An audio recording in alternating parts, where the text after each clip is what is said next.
దేవునామమునకు స్తోత్రం కలుగును గాక. 14వ కీర్తన ఎన్నో చరణం నచ్చింది మీకు? 6. సరే, 6 నుంచి ధ్యానం చేసుకుందాం. 14వ కీర్తన 6వ చరణం ధ్యానం చేసుకుందాం.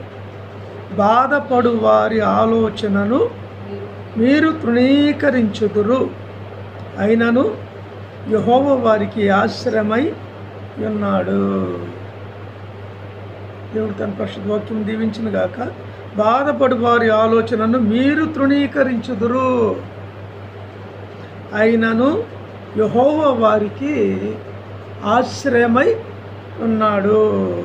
బాధపడు వారి ఆలోచనను మీరు తృణీకరించుదురు. ఎవరో ఒక వ్యక్తి మన దగ్గరికి వస్తున్నారు, బాధపడుతూ వస్తున్నారు.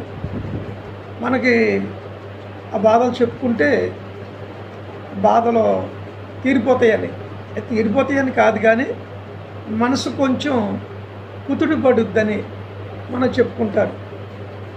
తర్వాత రెండోది ఏంటంటే, వాటిని మనం ఏమైనా సమస్యని పరిష్కరించగలమేమో అన్న ఉద్దేశంతో వస్తారు. ఒకటి, తమ మీద ఉన్న భారాన్ని చెప్పడం ద్వారా తొలగిపోతూ ఉంటుంది.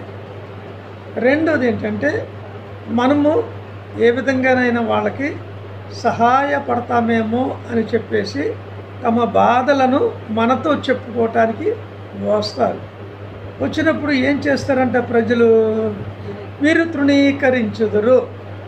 ఊరికరా ఊరిక మాట్లాడే మాట ఏం బాలా, పద్ధతి ఏం బాగలేదు అయ్యా, నాకు ఆడు ఒక 5 లక్షలు ఇవ్వాలయ్యా, ఆడు తీసుకొని ఇవ్వట్లేదు, 10 సంవత్సరాలు అయ్యింది, మరి ఇమ్మని చెప్పండి అయ్యా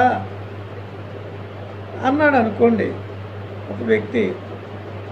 అంటే వాడేమంటాడు, అవతలవాడు, ఇస్తాలేరా, ఇప్పుడు ఏం చేసుకుంటావు నువ్వు, ఒక ఇదైపోతావు నువ్వు అంటాడు. అన్నప్పుడు వీడికి ఏమనిపిస్తుంది? చాలా బాధ అనిపిస్తుంది.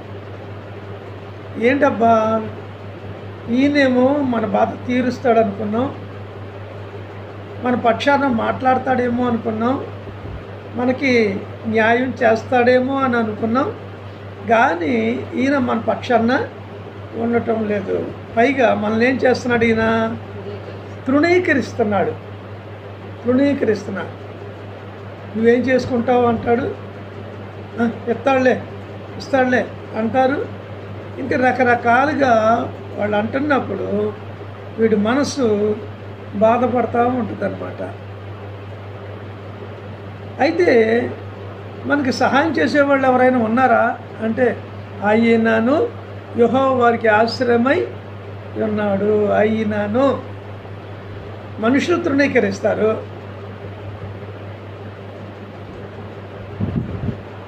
మనం ఎవరికైతే ఆ వ్యక్తికి ఇచ్చామో వాడు తృణీకరిస్తాడు. మధ్యవర్తికి చెప్పుకుందాం అనుకుంటే వాడు తృణీకరిస్తారు. వీళ్ళందరూ తృణీకరిస్తారు. కానీ దేవుడు ఏం చేస్తారంటే, అయినను యెహోవా వారికి ఆశ్రయమై ఉన్నాడు.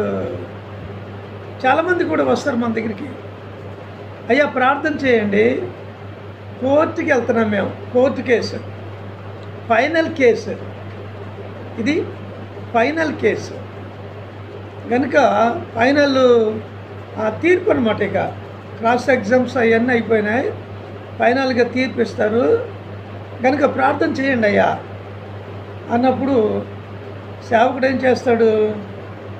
ప్రార్థన చేసి పంపిస్తాడు.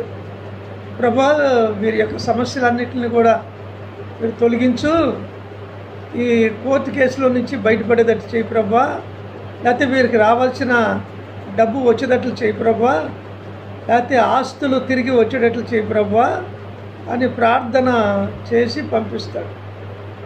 పంపించినప్పుడు ఒకవేళ 15 సంవత్సరాలుగా 20 సంవత్సరాలుగా కోర్టులో కేసు నడుస్తున్నప్పుడు కూడా అలా వీళ్ళ వైపున ఏ విధమైన సాక్ష్యాధారాలు డాక్యుమెంట్స్ లేకపోయినప్పుడు కూడా దేవుడు ఏం చేస్తాడంటే న్యాయం వైపే ఉంటాడు. ఒకవేళ అన్యాయంగా ప్రార్థన చేసి అన్యాయస్తుడిని పాస్టర్ గారికి చెప్పేటప్పుడు అన్నీ చెప్పరు. కొంతమంది అన్యాయస్తులు వస్తారు. అన్యాయస్తులు వచ్చి అయ్యా మా సొమ్మంతా వేసేసుకున్నారు వాళ్ళు, మా ఆస్తి అంతా వేసేసుకున్నారు వాళ్ళు, మేమేం ఇవ్వక్కర్లేదయ్యా, ఇవ్వాలని మా మీద కేసు పెట్టేశారు, అది ఇదని అంటూ ఉంటారు అక్రమస్తులు. వాడు ప్రార్థన చేయమని మన దగ్గరకు వచ్చిన వాడు అన్యాయస్తుడా లేకపోతే నిజంగా వాడు సఫర్ అవుతున్నాడా అన్నది ఒక దైవజనుడిగా మనకు అర్థమైపోవాలి. వాడిని చూడగానే వాడి ఫేస్ చూడగానే వీడు తప్పుడోడు, వీడు ఫ్రాడు, కనుక వీడి తరపున మనం ప్రార్థన చెయ్యకూడదు అన్న నిశ్చితకు వచ్చేయాలి. కానీ ప్రార్థన చెయ్యండి అయ్యా, మమ్మల్ని ప్రార్థన చేసి కోర్టు కేసుకి వెళ్తున్నాం, మీరు ప్రార్థన చేసి పంపండి అనేసి ఒక 500 1000 రూపాయలు చేతిలో పెట్టాడు అనుకోండి, పాస్టర్ గారు ఏం చేస్తాడు? ఆ 1000 రూపాయలు చూసేసరికి ఇక ప్రార్థన చేసేసి ప్రభా కోర్టు కేసు గెలిచేటట్టు చేయి ప్రభా అని ప్రార్థన చేసి పంపిస్తాడు.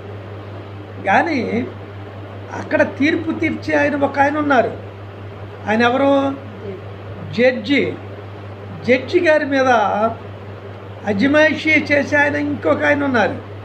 ఆయన ఎవరు? సుప్రీం. ఆయనే దేవదేవుడు. ఆయన ఆర్డర్ ఇస్తాడు ఈయనకి, వాడు చెప్పేదంతా అబద్ధాలు రా, సాక్ష్యాలు లేకపోయినా డాక్యుమెంటేషన్స్ లేకపోయినప్పుడు కూడా వీడు చేసేది తప్పు, అబద్ధం అన్నప్పుడు కోర్టులో వీళ్ళు వాదించేటప్పుడు వాళ్ళు వాదించేటప్పుడు ఇవన్నీ వింటూ ఉంటాడు జడ్జి. ఇని చివరిలో తీర్పు చెప్పేటప్పుడు చెప్తాడు, మీరు దొంగతనం చేశారు నాకు తెలుసు, మీరు అబద్ధాలు చెప్తున్నారని నాకు తెలుసు, కానీ ఇక్కడ సాక్ష్యాధారాలు లేవు, తప్పించుకొని పారిపోతున్నారని మీరు అనుకుంటున్నారేమో, ఇప్పుడు వెళ్ళిపోయినా సరే ఇంకొకసారి ఎప్పుడైనా మీరు దొరుకుతారు అని హెచ్చరిస్తాడు. తప్పనిసరిగా డిపార్ట్మెంట్లో ఈ విధంగానే జరిగింది. ఈ విధంగా జరిగిపోయి కేసు అయింది, అది కోర్టుకి వెళ్ళింది. అన్న ఇలాగ అవుతుందన్న, అలాగ అవుతుందన్న అన్నప్పుడు సర్లే మరి ఈయనేమో రక్షణ పొందాడు. ఒకప్పుడు మరి ఆఫీసులో ఏదో దొంగతనం జరిగింది, ఈయనే తీసేశాడు, మొత్తానికి అది అమ్మేసుకున్నాడు. కానీ సస్పెండ్ అయిపోయాడు.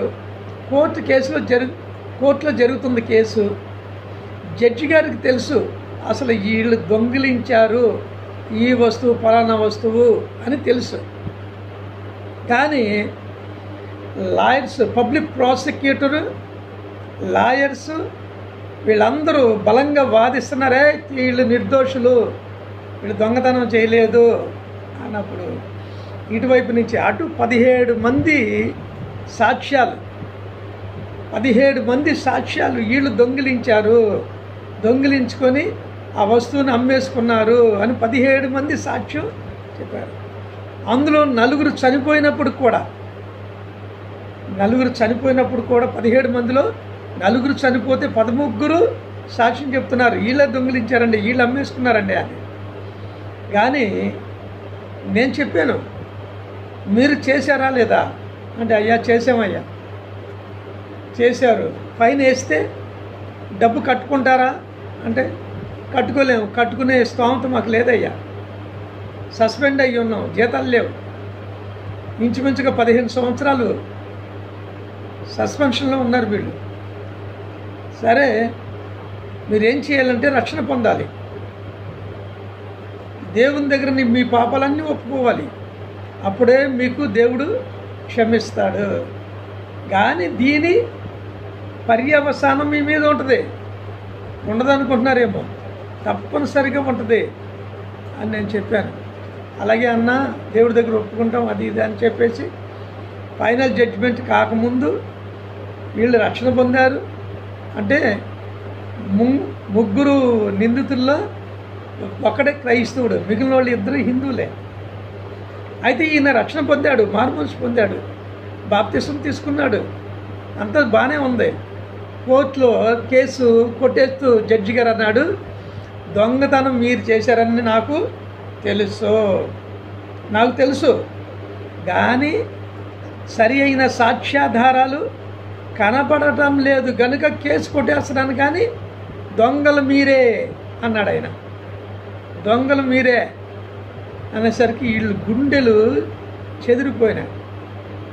చెదిరిపోయి ఇక వాళ్ళ లాయర్ రేపు ఒకసారి జడ్జి గారు రేపు లాయర్ రేపు జడ్జి గారు సర్లే వీళ్ళకి చంటి బిడ్డలు ఉన్నారు, చిన్నపిల్లలు చదువుకునే పిల్లలు, వాళ్ళ భవిష్యత్తు పాడైపోద్ది, వీళ్ళకి జైలు వేసినా ఉద్యోగాలు పీకేసినా సస్పెండ్ చేసేసినా వీళ్ళకి ఉద్యోగాలు పోతాయి కనుక సరే నా సాక్ష్యాధారాలు లేవు కనుక ఈ కేసుని నేను కొట్టేస్తున్నాను అని జడ్జి గారు కేసు కొట్టేశాడు. ఆ రోజు కొట్టేసినప్పుడు బయటకు వచ్చిన తర్వాత కూడా ఇంకా వీళ్ళ కింద పనిచేసే వాళ్ళు అన్నారు, నువ్వే దొంగవే, నువ్వే వస్తువును దొంగిలించి అమ్మేసుకున్నావు, దేవుడు న్యాయం చూస్తాడు, దేవుడు న్యాయం తీరుస్తాడు, ఇక్కడ కేసు నువ్వు గెలిచినా దేవుడు ముందు నువ్వు గెలవలేవు అన్నాడు ఒక అన్యుడు. అప్పుడు రక్షణ పొందిన ఇంజనీర్ని చూడండి.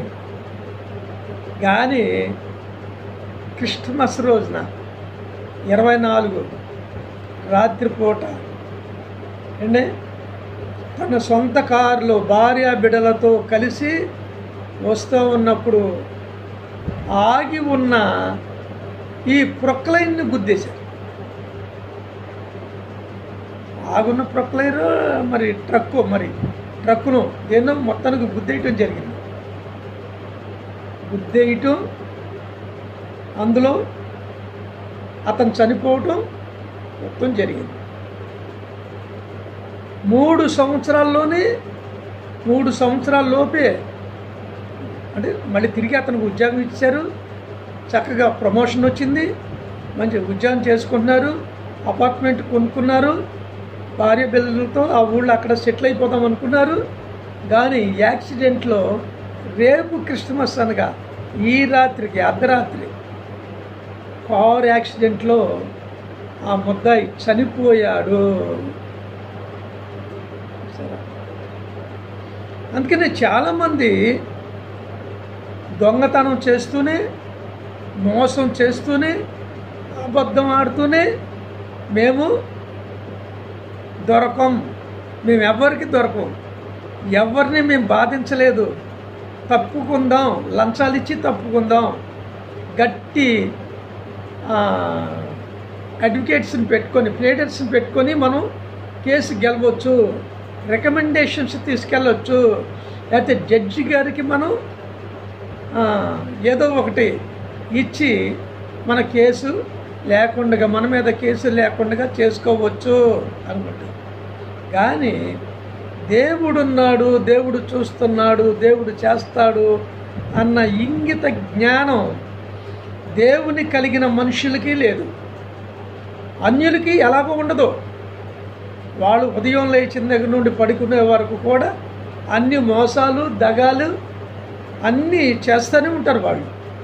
ఎందుకంటే వాళ్ళకి వాళ్ళ హృదయంలో దేవుడు పనిచేయడు, దేవుని సూక్తులు ఉండవు, రెండోది మనస్సాక్షి కూడా ఉండదు వాళ్ళకి. అందుకనే వాళ్ళు తప్పులు చేస్తారు, అనేకుల్ని బాధిస్తారు, దుఃఖపరుస్తారు, నష్టపరుస్తారు, వేధిస్తారు. కానీ దేవుని కలిగిన వాడు చాలా సిస్టమేటిక్గా ఉండాలి. ఎవడైనా సరే, ఈవెన్ పాస్టర్ అయినా సరే, ఎవరిదైనా సరే దోచుకోవటం కానీ, దొంగ మాటలు చెప్తాం కానీ, అబద్ధాలు ఆడటం కానీ ఏది లేకుండా దేవుని యొక్క వాక్యం ఎలా బోధిస్తుందో అలాగే బోధించాలి. ఆ విధంగా సత్య మార్గములో జీవించగలగాలి. వాడే దైవజనుడు, యథార్థవంతుడు. అంటున్నాడు. బాధపడు వారి ఆలోచనను మీరు తృణీకరించుదురు, అయినను యెహోవా వారికి ఆశ్రయమై ఉన్నాడు. బాధపడే వాడిని మనం తృణీకరిస్తాం, కానీ యెహోవా అతనికి ఆశ్రయము. ఎవ్వరు లేకపోయినా సరే యెహోవా అతనికి ఆశ్రయం. యెహోవా కాపుదల, యెహోవా న్యాయం తీరుస్తాడు, యెహోవా పనిష్మెంట్ ఇస్తాడు. అది వాడిని వణికిచ్చేస్తాడంతే, భయపడేటట్లుగా చేస్తాడు దేవుడు వాడికి. ఆ విధంగా దేవుడు చెయ్యటానికి సమర్థుడు. అందుకనే ఫారో ఉన్నాడు కదా, ఇశ్రాయేలీని 430 సంవత్సరాలు ఈజిప్ట్లో ఉన్నారు. వాళ్ళు 430 సంవత్సరాలు ఉన్నారంటే అందులో వాళ్ళు శ్రమ పడింది, బానిసత్వంలోకి వెళ్ళిపోయింది ఎంతకాలం బహుశా అనుకుందాం. అంటే ఒక్కొక్కరు ఒక్కొక్క విధానంగా చెప్తారు. 250 సంవత్సరాలు బానిసత్వంలో ఉన్నారండి అంటారు. కొంతమంది ఏమంటారంటే 150 సంవత్సరాలు బానిసత్వంలో ఉన్నారండి అంటారు. 150 సంవత్సరాలు బానిసత్వంలో ఉన్నా, 250 సంవత్సరాలు బానిసత్వంలో ఉన్నా, అంటే చెరలో ఉన్న దేవుడు తగిన సమయంలో ఫారో అంతటి వాడికి తీర్పు తీర్చాడు. ఆ తీర్పు ఇటువంటిది అటువంటిది కాదు. ఈజిప్ట్ చరిత్రలోనే మాసిపోని ముద్ర, అది మాసిపోని ముద్ర. అందుకనే ఫారోనే కాదు, నెబుకద్నెజరే కాదు, టైటసే కాదు, నీరోనే కాదు, పొంతి పిలాటి అయినా కానీ, ఆఖరికి హిట్లర్ అయినా సరే, హిట్లర్ని కూడా ఏం చేశాడు దేవుడు? వణికించి పారేశాడు. 55 లక్షల మంది ఇశ్రాయేలీని, యూదుల్ని గ్యాస్ ఛాంబర్లో పెట్టేసి చంపేశాడు హిట్లర్. ఈయన్ని చంపలేడా దేవుడు? అందుకనే ప్రపంచాన్నే జయించాలనుకున్నాడు. అలెగ్జాండర్ మనసులో ఉన్న ఆలోచన వేరు, హిట్లర్ మనసులో ఉన్న ఆలోచన వేరు. ఆ యొక్క పూర్వ దినాలలో ఈ అలెగ్జాండరు తన యొక్క శక్తితో 2 లక్షల సైన్యాన్ని తీసుకొని, వీరోచితంగా పోరాడగలిగినంత సైన్యాన్ని తీసుకొని ప్రపంచాన్ని జయించాలి అన్న ఉద్దేశంతో బయలుదేరి వచ్చాడు. ఈజిప్ట్ని జయించాడు. అంటే ఆఫ్రికా ఖండంలో కొంత, ఈజిప్ట్ తర్వాత సుడాన్, ఇథియోపియా 3 ప్రాంతాలు గెలిచాడు అనుకుంటా.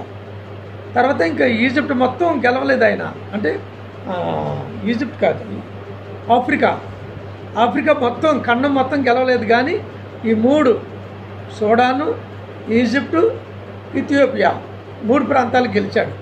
తర్వాత అక్కడి నుండి ఆయన ఆసియా ఖండానికి ఎంటర్ అయిపోయి Babylon, Persian, Jordan, Syria, Israel మొత్తం ఈ ప్రాంతాలు కొట్టేసిన తర్వాత ఇండియాకు వచ్చాడు.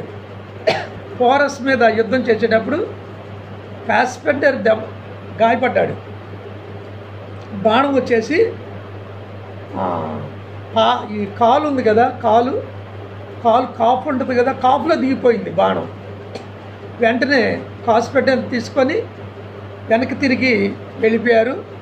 వెళుతూనే ఎక్కడో మొత్తానికి గ్రీస్ కూడా చేరలేదంటారు కొంతమంది. గ్రీస్ కూడా చేరకుండానే ఇరాన్లోనూ ఇరాక్లోనూ అనే మలేరియా జ్వరం చేత చనిపోయాడు అని చెప్తారు. కొంతమంది ఏమో ఆయన గ్రీస్కి వెళ్ళిపోయాడు, గ్రీస్లోనే చనిపోయాడు, మ్యాసిడోనియాలో చనిపోయాడు అని చెప్తూ ఉంటారన్నమాట. కానీ అది వీరోచితమైన పోరాటం, అది వేరు. హిట్లర్ యొక్క పోరాటం వేరు. హిట్లర్ అంటే నక్కజిత్తులోడు అనమాట. నక్కజిత్తులోడు, మాయగాడు. ఇక్కడేముంది, వీడి దగ్గర బాంబులు ఉన్నాయి, అణుబాంబులు ఉన్నాయి, యుద్ధ ట్యాంకులు ఉన్నాయి, విమానాలు ఉన్నాయి, యుద్ధ విమానాలు ఉన్నాయి, షిప్లు ఉన్నాయి, జలాంతర్గాములు, ఇవన్నీ కూడా. రెండో ప్రపంచ యుద్ధం ఇవన్నీ నాకు బలమైనవి ఉన్నాయి, నాకు జపాన్ సపోర్ట్ ఉంది అనుకున్నాడు వాడు. అనుకొని యుద్ధాన్ని ప్రకటించాడు. కానీ వాడు మొత్తం స్మాష్ అయిపోయాడు. స్మాష్ అంటే జపాను విమానాలు వెళ్ళి అమెరికా విమానాలని బద్దలు కొట్టేసినాయి.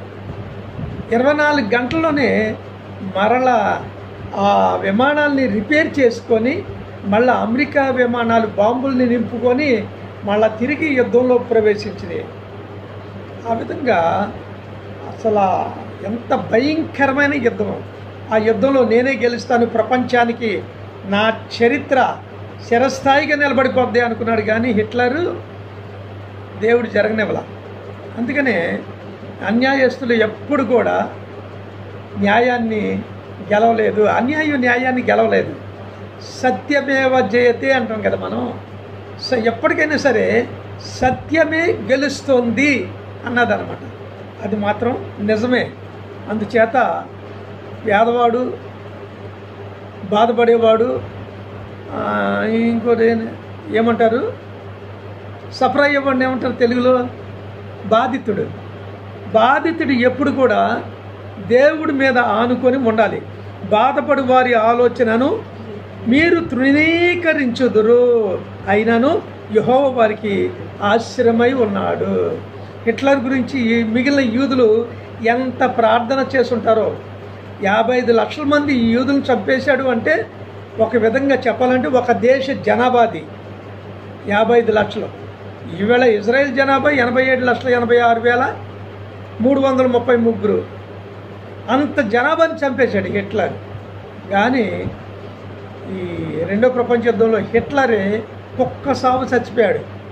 స్టాలిన్ దగ్గరికి వెళ్ళిపోయాడు, షూట్ చేసి కాల్చేద్దాం అనుకునేసరికి ఆడే కాల్చుకొని చచ్చిపోయాడు. తను, తన భార్య, తన బిడ్డలు కూడా అధోగతి పాలైపోయారు. కనుక న్యాయవంతుడు గెలుస్తాడు, సత్యవంతుడు గెలుస్తాడు, అబద్ధికుడు ఓడిపోతాడు. అన్నిటికంటే ముఖ్యంగా సైతాను ఓడిపోవటం ఖాయం. దేవుడు గెలుస్తాడు, సైతాను ఓడిపోతాడు. సత్యం గెలుస్తుంది, సైతాను ఓడిపోతుంది. ఆ విధంగా చేస్తాడు దేవుడు. కనుక దేవుడు మన పక్షంలో ఉండగా మనకు విరోధి ఎవడు అంటాడు అపోస్తలుడైన పౌలు గారు. కనుక ఆ విధంగా భారం అంతా దేవుని మీద వేసుకొని ప్రతి ఒక్కరు కూడా ముందుకి సాగిపోవాలి. ఎవరితో కూడా పోట్లాడి మనం గెలవలేం, ఎవరి మీద యుద్ధం చేసి కూడా మనం గెలవలేం, మాట్లాడి కూడా మన మాటలతో కూడా మనం గెలవలేం. అన్నిటిలో మన పక్షంలో ఉండి గెలిపించేవాడు మన దేవుడైన యెహోవా. ఆయనే కనుక ఆయన మీద పూర్తి భారాన్ని వేసి ఇవాళ ఇజ్రాయిల్ అంటే, ఇవాళ యూదుడంటే ప్రపంచానికి మోనార్క్ అనమాట. ప్రపంచానికే మోనార్క్. 1 కోటి మంది కూడా లేరు. 750 కోట్ల జనాభాలో 1 కోటి అంటే అండి ఎన్ని శాతం అండి? 1% కూడా లేడు కదండి. అసలు ఇండియా జనాభాతో చూస్తేనే 1% లేడు అండి. 1% లేదు. 0.50నో 60నో వస్తాడు ఇజ్రాయిల్. అయినా సరే ప్రపంచానికి ఒక ఏమంటారు మణిరత్నం వలె మోనార్క్గా దేవుడు ఇజ్రాయెల్ ఉంచాడు. అదేవిధంగా ఇజ్రాయెల్ని కాపాడువాడు కునుకడు, నిద్రపోడు అన్నట్లుగా మన పక్షం నుండి మనతో ఉండి మన శత్రువుల మీద యుద్ధం చేసి మనకు విజయాన్ని కలిగి చేసేవాడు మన దేవుడు. కనుక ఆయనకు మనము ప్రార్థించాలి, ఆయన స్తుతించాలి, ఆయన ఆరాధించాలి, ఆయన గణపరచాలి. అలా ఉండటానికి ప్రభు మనకు సహాయం చేయునుగాక. ఆమేన్. Praise Lord. ఆమేన్. ఆమేన్ చెప్పండి రా. ఆమేన్. Praise Lord. ఆమేన్.